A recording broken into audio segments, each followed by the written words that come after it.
आपण पाहताय महाराष्ट्र खबर न्यूज। या बातमीचे प्रायोजक आहेत Shri Ganesh jewellers and Saraf production Pune. TV बघण्याच्या कारणावरून सख्या बहिणीस दगडाने मारहाण करून खून केल्याचा गुन्हा सख्या भावाविरुद्ध दाखल करण्यात आला आहे। रोहन शिंदे असं संशयित भावाचं नाव आहे, तर रितू पवार असं मृत झालेल्या बहिणीचं नाव आहे। मारहाणीचा हा प्रकार 19 एप्रिल रोजी कवठे महाकाळ येथील माळेवाडी येथे घडला होता। या घटनेची नोंद कवठे महाकाळ पोलिसांमध्ये झाली आहे। याबाबत अधिक माहिती अशी, बाळासाहेब नामदेव शिंदे हे आपल्या कुटुंबासह शहरालगत असणाऱ्या माळेवाडी येथे राहण्यास आहेत। त्यांची मुलगी रितू हिचे लग्न झाले असून सासर मणे राजुरी आहे। ती सुट्टीनिमित्त माहेरी माळेवाडी येथे आली होती। 19 एप्रिल रोजी टीव्ही बघण्याच्या कारणावरून भाऊ रोहन याच्याबरोबर तिचा वाद झाला। यावेळी भावाने रागाच्या भरात बहिणीस शिवीगाळ करून दगडाने मारहाण केली।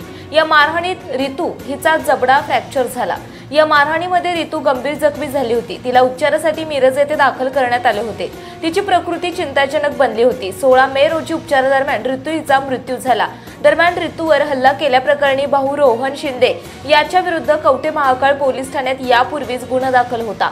त्याला पोलिसांनी अटक केली होती। रितूच्या मृत्यूनंतर रात्री उशिरा भाऊ रोहन याच्या विरोधात खुनाचा गुन्हा दाखल करण्यात आला आहे।